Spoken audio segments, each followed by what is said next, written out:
This morning's gospel reading comes to us from Mark, chapter 16, verses 1 through 8.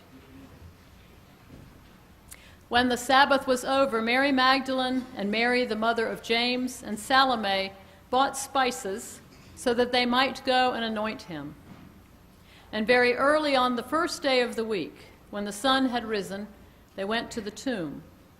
They had been saying to one another, "Who will roll away the stone for us from the entrance to the tomb?" When they looked up, they saw that the stone, which was very large, had already been rolled back.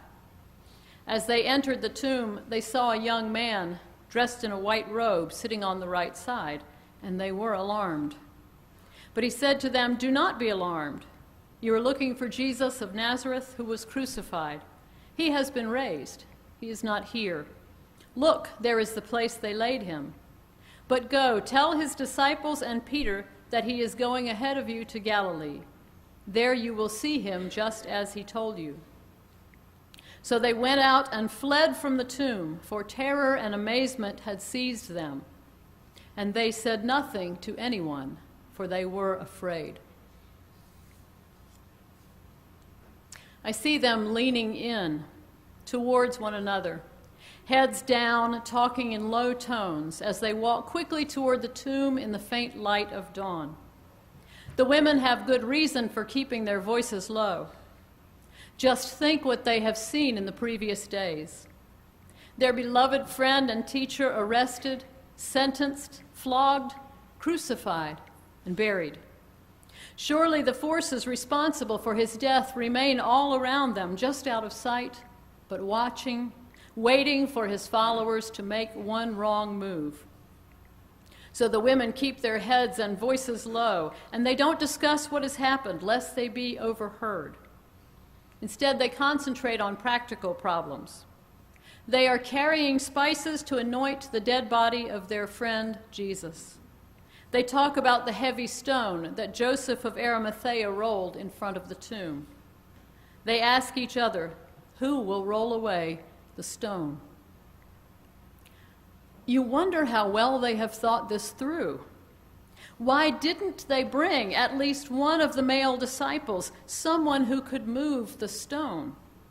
What are they planning to do if they get there and find no one to roll it away? But as they approach Jesus' tomb, they raise their heads and discover that the stone has already been pushed aside. The entrance to the tomb is open. On the one hand, they feel relief. The problem is solved. Probably it's Joseph of Arimathea again, come back to anoint the body as they intend to do. At the same time, something prickles at the back of their necks. Something doesn't feel right. They think again of the soldiers and police. And even as the women move toward the open tomb, their hearts are in their throats, and their feet are ready to run. Whatever they might have imagined, when they enter the tomb, they are unprepared for what they see. Not Joseph of Arimathea, and not soldiers either. A young man, a stranger in a white robe, and no body of Jesus. The young man speaks, "You are looking for Jesus of Nazareth. He has been raised. He is not here." The man keeps on talking, but how much do the women hear? Their hearts are pounding, their mouths are dry, their minds are reeling. How can they absorb this strange message when they are terrified? They stand there stunned until the man stops talking. And then they do the one thing that makes sense to them in the moment. They run. Probably they run until they fall on the ground panting, and when they have recovered their breath, they agree never to speak of it again. What if the story ended there? Because in a way it does. As far as biblical scholarship is able to determine, the oldest reliable manuscripts of the Gospel of Mark end with these words, "They said nothing to anyone, for they were afraid." Subsequent paragraphs were added to various manuscripts at later dates, but the original story of Mark appears to have ended in silence. The first witnesses to God's remarkable act cannot speak of it. Their voices are smothered by fear. I see them as so vulnerable, these women, all by themselves, exquisitely aware of danger, walking toward an open tomb in which someone is almost certainly waiting, be it friend or foe, and finally discovering that their friend's body is gone and being asked to trust an unfathomable message from a stranger. Why should they believe him? White robe or no, they have no reason to trust this man, nor perhaps any other. Isn't it striking, after all, that these three women have made themselves vulnerable in so many ways, yet they choose at this time not to make themselves vulnerable to Jesus' other disciples by sharing their remarkable story? What was the conversation as the two Marys and Salome sat panting on the grass or huddled later in a closed room? What will we do? Should we tell someone? Confusion enters the conversation. I'm not even sure what I saw, says one woman. I think what I saw, I think I know, but it can't be right. Better not to speak of it. Who would believe us? Now there are rumbles of fear. Even if someone believes us, what if it turns out we're wrong? And what if we get blamed for his body's disappearance? At last, inevitably, shame sweeps the room. We shouldn't have been so foolish, the women agreed. We should not have gone to the tomb alone. Whatever has really happened to Jesus, this is going to come back on us, and we probably deserve it.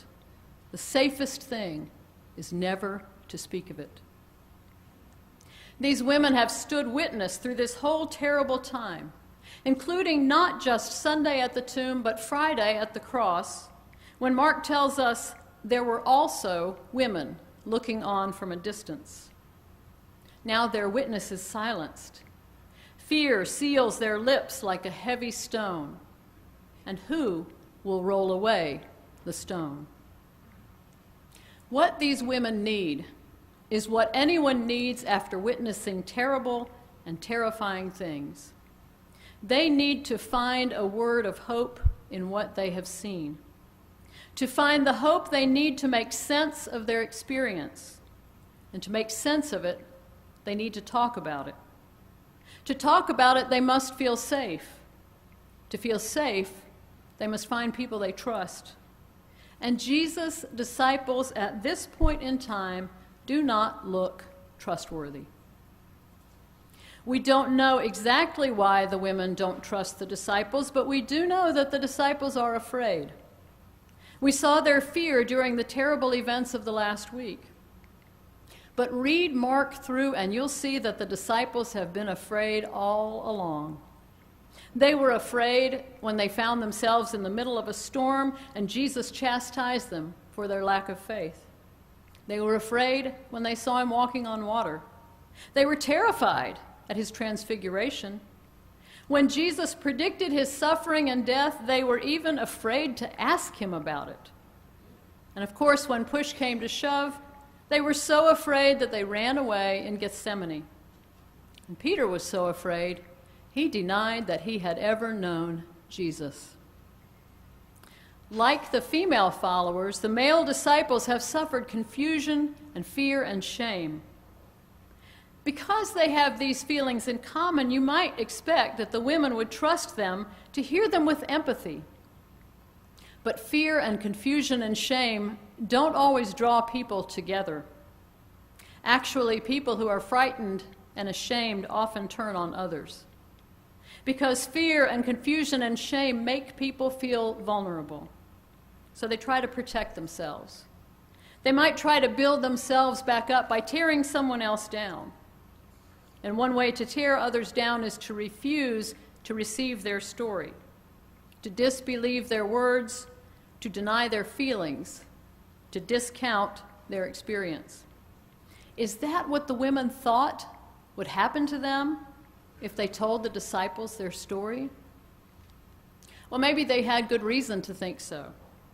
In the verses later added to Mark, what's known as the longer ending, Jesus appears to Mary Magdalene, and she tells those who had been with him, this is a quote, they would not believe it. After this, the text goes on, he appeared in another form to two of them as they were walking into the country, and they went back and told the rest, but they did not believe them. It seems that at the very time when the disciples should be talking to one another, supporting one another, and trying to make sense of this together, they are having trouble trusting each other. And a kingdom divided against itself cannot stand. In the longer ending, the kingdom did not remain undivided. Jesus finally appeared to the disciples and upbraided them for their lack of faith, and the story was heard. We did not lose the Easter story. But what stories might we be losing today?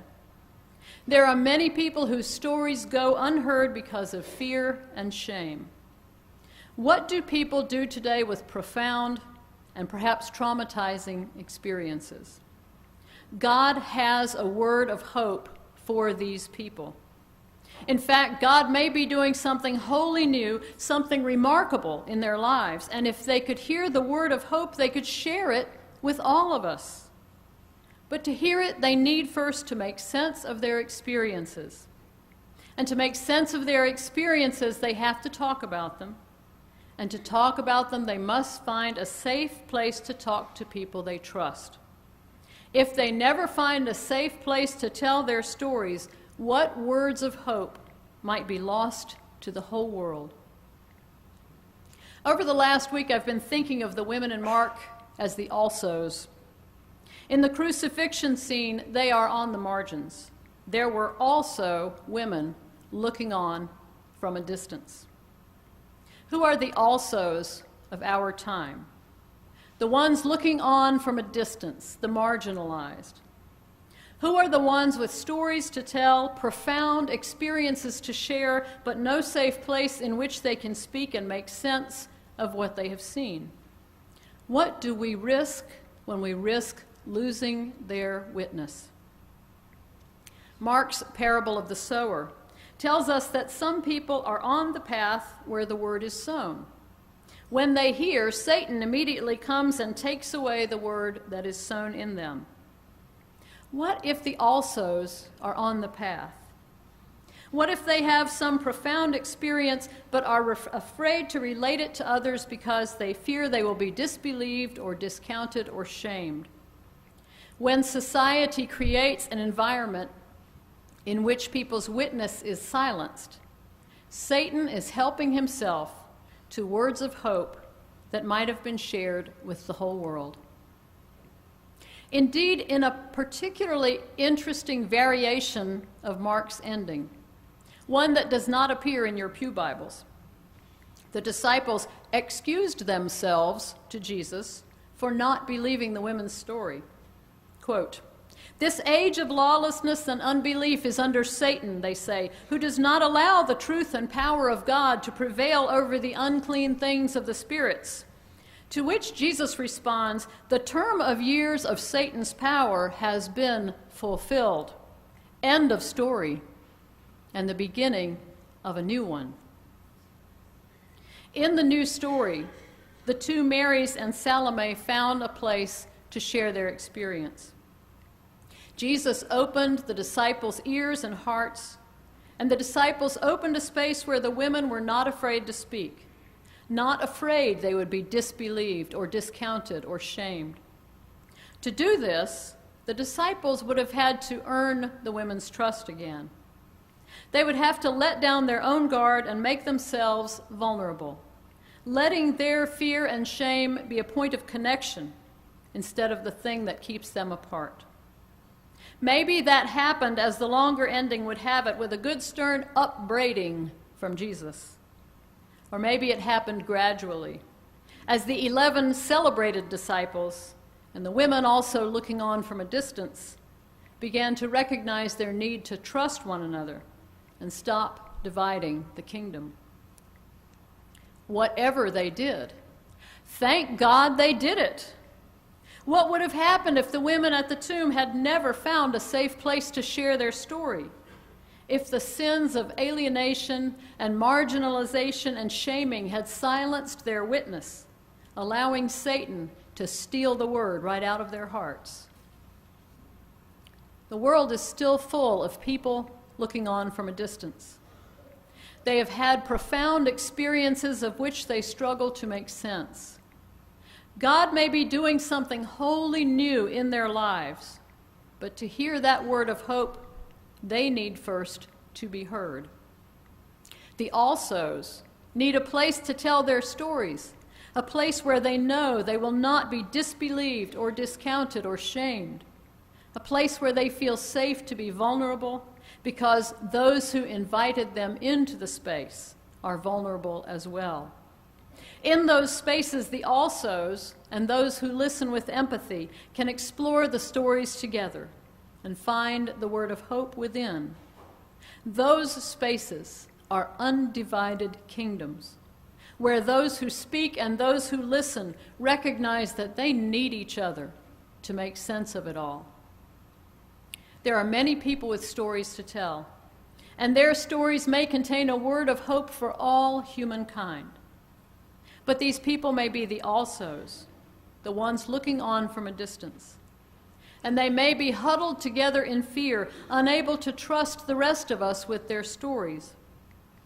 A heavy stone lies across their lips. Let us bend to this task.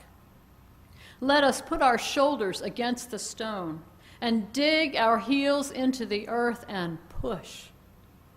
On this Easter Sunday, let us commit to being the ones who will roll away the stone and release hope into the world. Amen.